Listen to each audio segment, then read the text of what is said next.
داسې یو قوم درته معرفي کوم چې د فزیک له لحاظه د غټوالي له لحاظه د قد او د اندام له لحاظه نه مخکې د هغې قوم نه چېرته داسې انسانان په ځمکه وو او نه به وروسته راشي.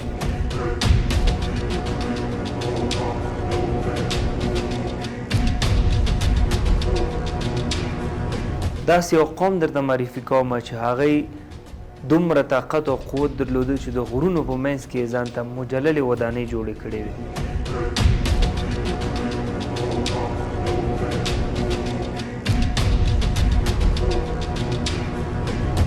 داسې فکر ونه کړئ چې په نن زمانه کې د ساینس او ټکنالوژۍ له برکته موږ او تاسو داسې بلډینګونه یا داسې تعمیرات جوړوو چې هغې نظیر به په نورو زمانو کې نه و، بلکې داسې یو قوم درته معرفي کومه چې بغیر د ټکنالوژۍ بغیر د ساینس نه هغې داسې بلډینګونه جوړ کړي چې د 2000 کالو په تېرېدو سره تر اوسه پورې هغه بلډینګونه اوس هم موجود دي.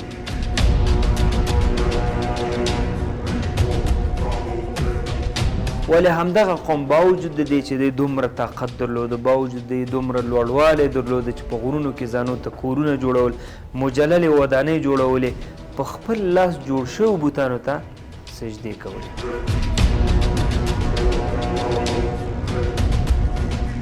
دا څوک دي؟ ثمود قوم. السلام علیکم ورحمت الله.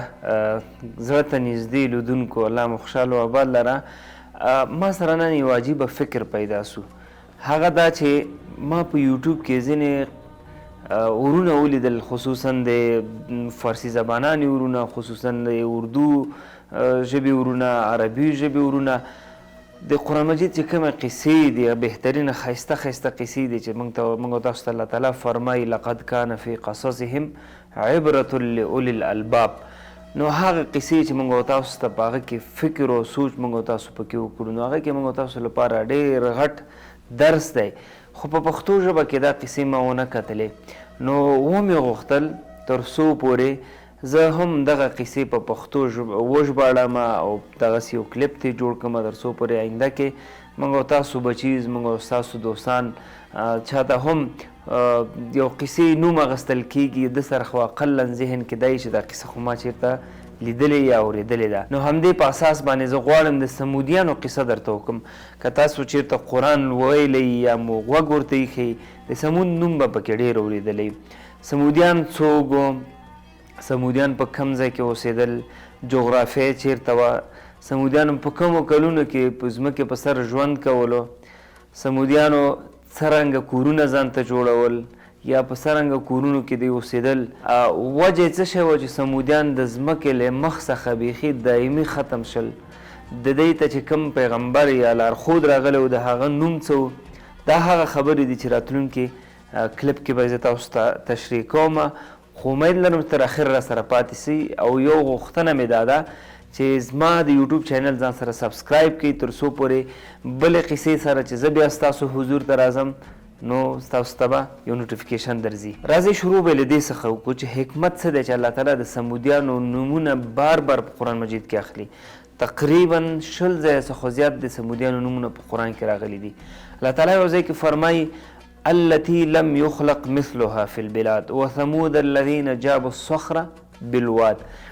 التي لم يخلق مثلها في البلاد. سمودیان دومره مضبوط قوم و دومره مضبوط خلکو چې الله تعالی وایي نه د دې قوم نه مخکې ما داسې څوک پیدا کړي، نه به آینده کې داسې څوک پیدا شي. هغه داسې یو قوم و چې هغه په عامو ځایونو کې د شپې ورځې نه شو تېرولی.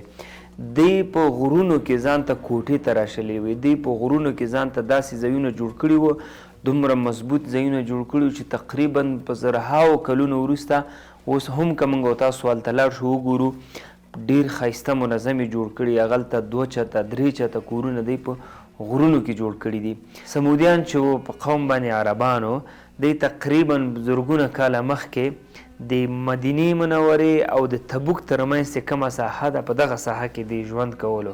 مخکې له دې چې په دې عذاب راشدې د الله تعالی وحدانیت منول، الله تعالی ته عبادت کولو، خو چې کله هم په دغه ساحه کې دی میش شو، دی دلته خپل ځایونو لپاره کورونه په غرونو کې جوړ کړل. دی هغلته داسې کورونه جوړ کړي دي چې تقریبا زرګونه کاله وروسته موږ تاسو چې لاړ شو د اوسنۍ زمانه کې متمدنه زمانه کې هغلته ګوته په غاښ کېږو چې دا څنګه کورونه دی جوړ کړي، څو منزله دي بغیر د سیمټو، بغیر د خښتو، بغیر د سیخانو، هغوی دا کورونه ځان ته آباد کړي دي چې په زرګونو کال پې تېر شوي دي. اوس هم هغلته موږ او تاسو لاړ سو، تاسو دې ویډیو کې وینئ عکسونه، اوس هم هغلته آباد دي. دا دومره متمدنه خلکو چې دوی تجارت ته هم مخه شوه، دوی باغونه هلته جوړ کړل، خپله دغه چې کومه ساحه کې اوسېږي دا لویه دشته وه دا یې زرغونه کړه. چې کله دوی مالداره شو، د دنیا سره دومره مینه پیدا شوه چې د الله تعالی مینه او محبت د زړه څخه خدای پاماني وکړه، نو د دوی د دنیا مینه د دې زړه ته راغله.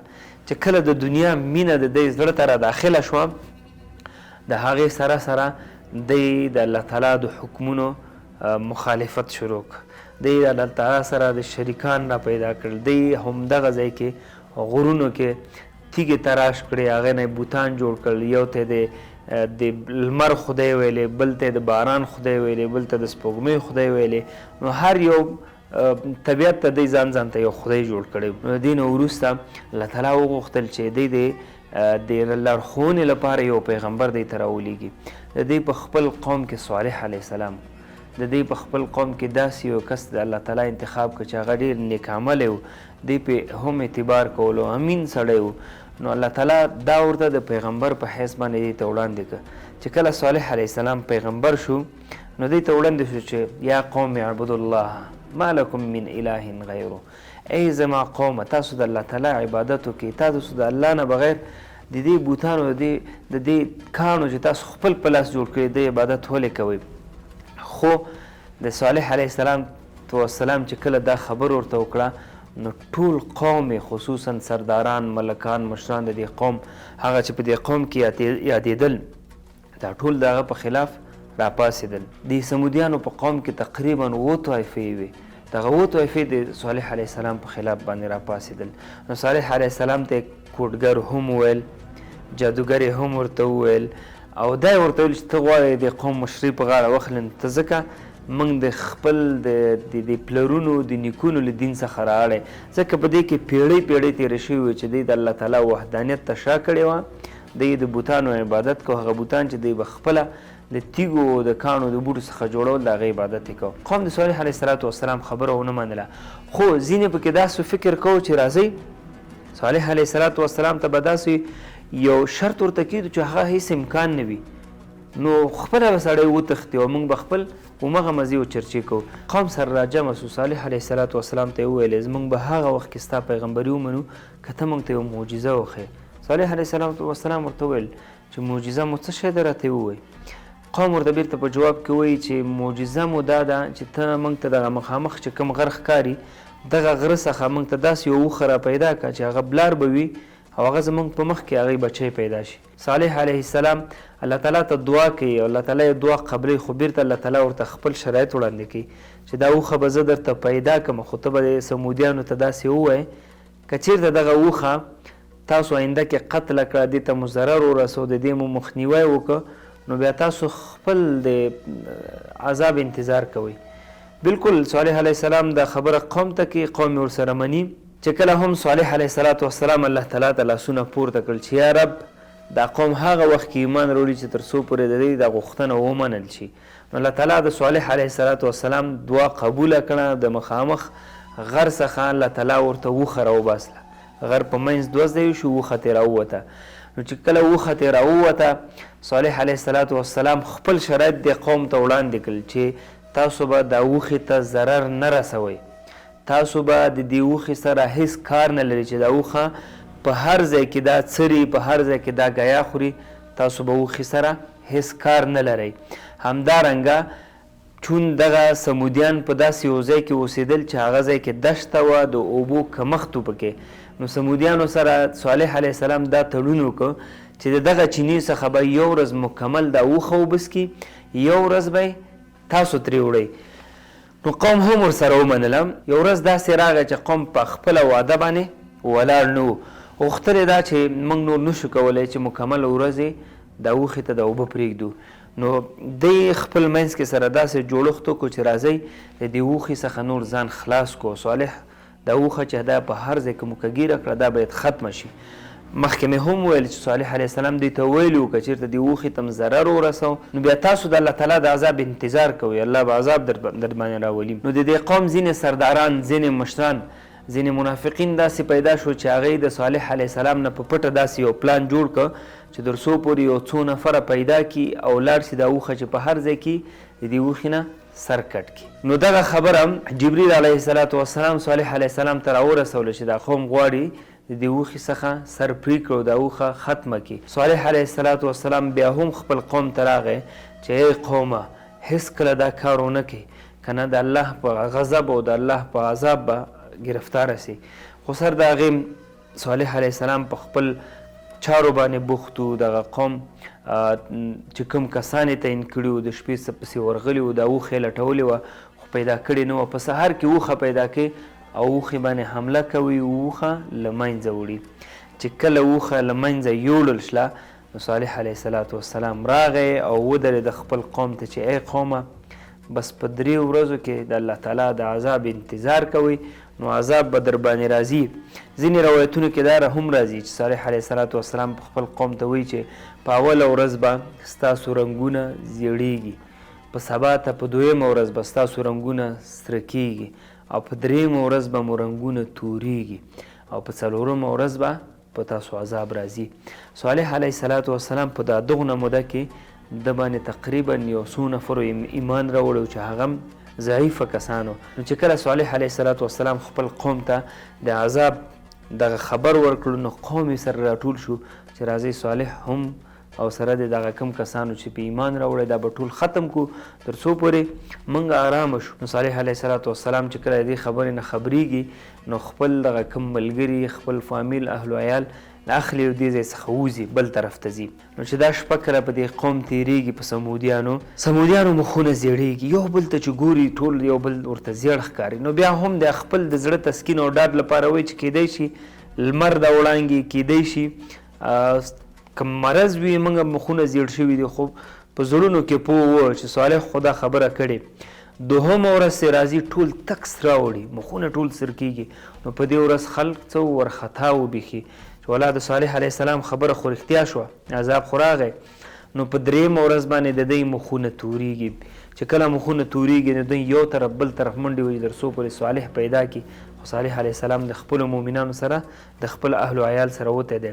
په 4مه ورځ باندې الله تعالی فاخذتهم الصاعقة، هغه آیات کې راځي دغسې چې الله تعالی دوی باندې یو قسم ته آواز راوسته، دوی باندې یو قسم ته چغه، یو قسم ته زلزله راغله چې دوی ټول روحونه ورکړي وو، ټول ختم وو.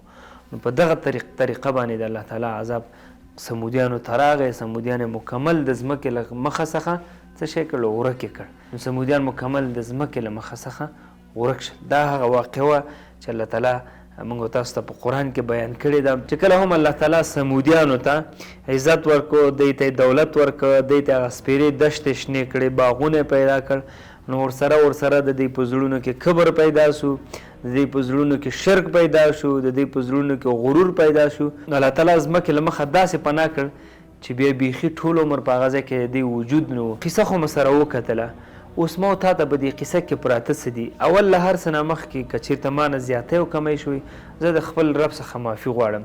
په دغه قصه کې زما په فکر باندې یوازینۍ نقطه دا ده چې هر کله الله تعالی یو سوي ته ورسول، یو سټیج ته ورسېدی، په ذهن کې دا مه راوله چې دا زما کمال دی، بلکې په ذهن کې دا راوله چې دا زما د رب هغه پیرزوینه ده چې په ما یې وکړه. او همیش لپاره کبر و غرور د دې څخه ځان وساته، ځکه کبر او غرور دا له انسان سره هیڅ کله هم نه ښایي. شرک، دوهمه خبره د شرک ده چې هیڅ کله هم په زړه کې د شرک را نه ولې، ځکه ذرې قدر شرک چې په زړه کې راغی نو بیا الله تعالی څخه د رحم امید مه ساته، ځکه یوازینی عمل چې زشت عمل دی الله تعالی ته ډیر بد عمل دی، هغه د هغه مبارک ذات سره شرک یا شریک پیدا کول دي. الله دې موږ او تاسو ته په دغه کړو خبرو د عمل کولو توفیق راکړي. تر څو پورې بله موضوع باندې راځو، یو بله ښایسته قصه موږ او تاسو د قرآني قصه تاسو ته په مخ کې وړاندې کوم. تر هغې په لوی الله مو سپارم. السلام علیکم ورحمت الله. هغه خویندې ورونه چې په خارج کې اوسېږي او له دې کورونو څخه اسلامي مراکز، دیني مراکز، مسجدونه، مدرسې ترې لرې وي، په دې سوچ کې او فکر کې چې زما اولاد د دین څخه لرې پاتې کېږي.